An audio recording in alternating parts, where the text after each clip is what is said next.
Hi, I'm Chef Paul Buchanan from Primal Alchemy Catering. We're a full-service catering company servicing Southern California. We do events from 2,000 to 2,000 people.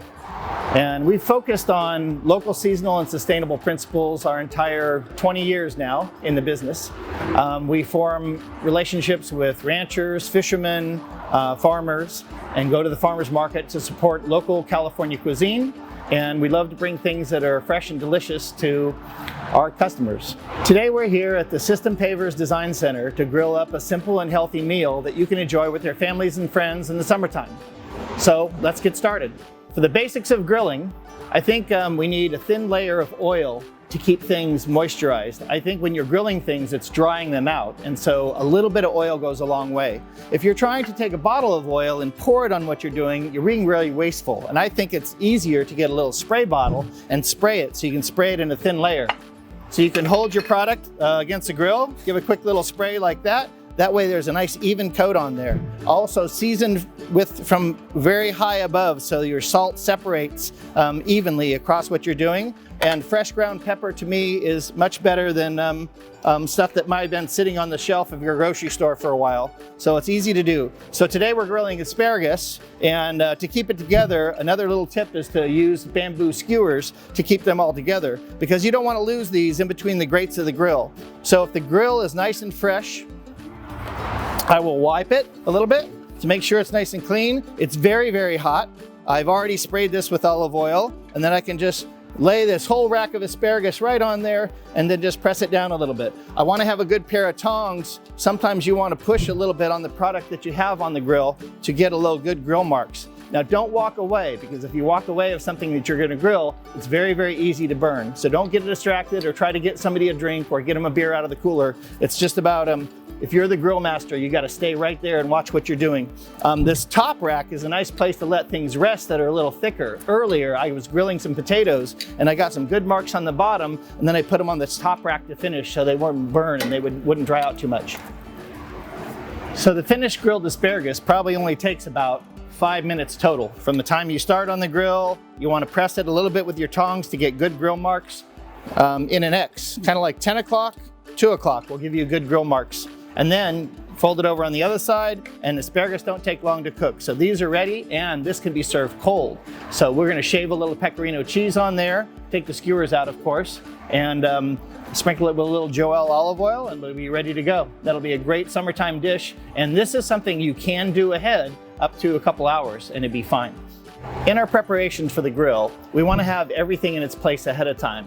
You don't want to have to be running the house or running in the kitchen or borrowing stuff from the neighbor at the last minute. Try to have a list of what you're going to make, and then you have it all right there by the grill, so you don't have to go very far away. So today we're going to grill some potatoes. These are fingerling potatoes from Weiser Farms at the farmers market. My friend Alex Weiser, I've known him for a long time, and these are the best potatoes around. So I got a little bell peppers. It's a little early in the season, but summertime you're going to have peppers, potatoes, you're going to have onions, you'll have lots of squash. So all this stuff is easy to just cut in half very simply. You're going to spray it with a little bit of oil. I spray it against the grill so it doesn't make my counter dirty. Very simple. Going to season it with a little bit of salt and fresh black pepper. So if my grill is clean and ready, all I have to do is just lay them on there. And again, I'm using that 10 o'clock and 2 o'clock method to get myself some nice marks on there.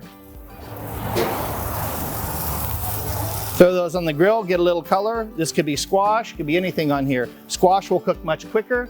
The potatoes, you're gonna get good grill marks on them, and then I'm gonna put them on that top rack to let them cook all the way through. The pepper will cook very quickly, so you want a tray to put it on, to season it, and also when it comes off the grill so you can have it on the side before you plate for everybody. Keep it delicious. On the menu is going to be a grilled beef ribeye steak. I'm making a nice herb butter for that because steak really doesn't need much. salt, pepper, a little time on the grill, and a little resting time when it comes off the grill. So it can go to a perfect medium rare or cook it however you like it. But again, this is one thing you don't walk away from on the grill. Ribeyes do have a little bit of fat, and so they can kind of flare up on you. So you want to be there and to move them to a different part of the grill if they're getting a little bit too much on fire. You know, grilling is good, but on fire is probably not good. So anyway, today, very simple. We're just gonna spray it with a little bit of our avocado oil or olive oil, whichever you're using, to give it a nice coat. Sprinkle a good amount of salt on there. I'm not gonna season these too much now, just a little bit to start. When I finish them, I will finish them with a nice salt that I get that's a local sea salt. It's a little chunkier, and that's at the very end, right when you're slicing it. So I wanna season this with a nice coarse black pepper. And I want to be pretty generous because I won't be putting on pepper afterwards. I'll only be doing it at the beginning. Now I'm only going to season them on one time here because I'll season them again while they're on the grill. But you want to make sure that you have a very, very hot grill. You can't keep your hand more than 3 seconds there. 1,000, 2, 1,000, it's too hot. So this should be perfect for the steaks. Just on the grill, just like that. Very simple. I'm gonna season them again on this side.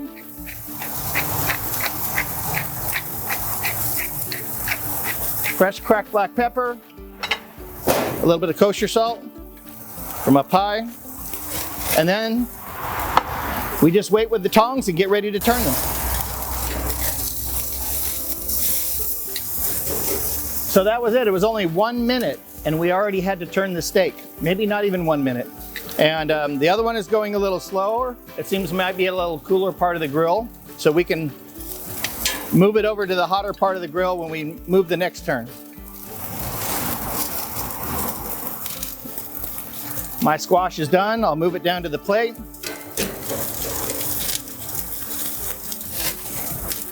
And just keep an eye on these ribeyes.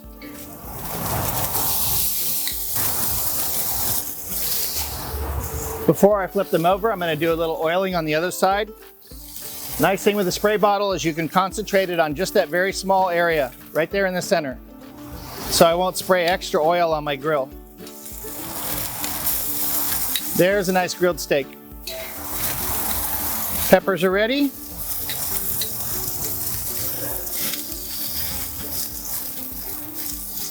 Now the steak won't take very long. This is about a 1-inch thick steak. And so the entire cooking time for me may be only 6 minutes. It depends. From grill to grill, it varies a deal. But if you have a very hot fire and you have this rack for resting on the top, it's a good idea to get good grill marks, then put it up on top, and then just cook it to the desired temperature.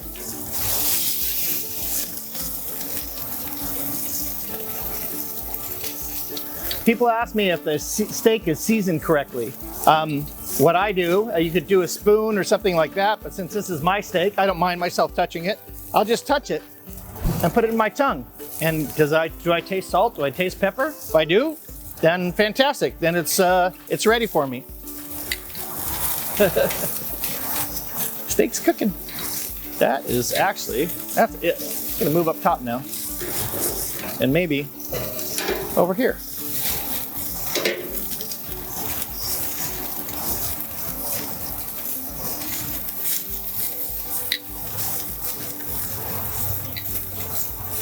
So the ribeye steaks are almost done. I'm moving them to the top rack to rest a little bit and then cook to the desired temperature because I don't want them to burn and dry out too much right here on the grill.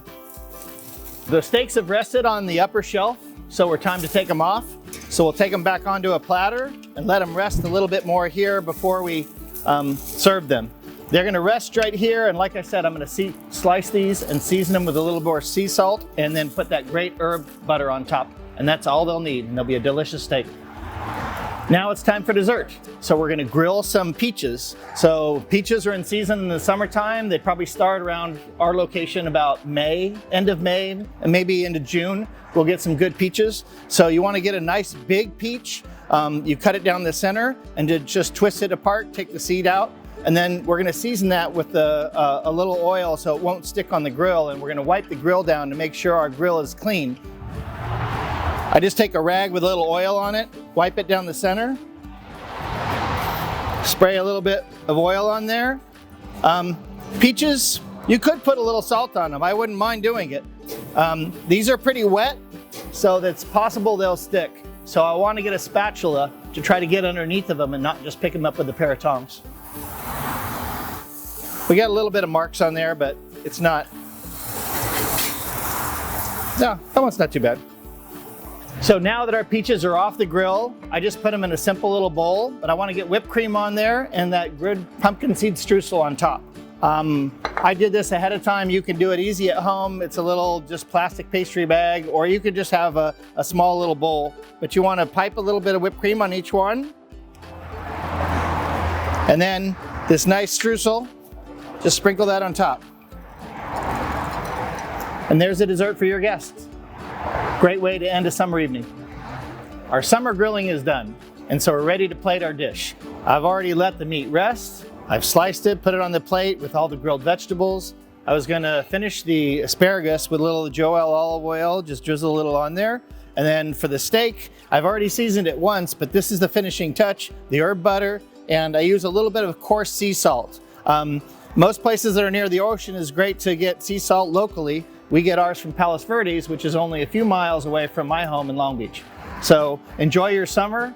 Here's a great dish for all of your friends and family to enjoy around the patio. Today's recipes can be found at systempavers.com and primalalchemy.com.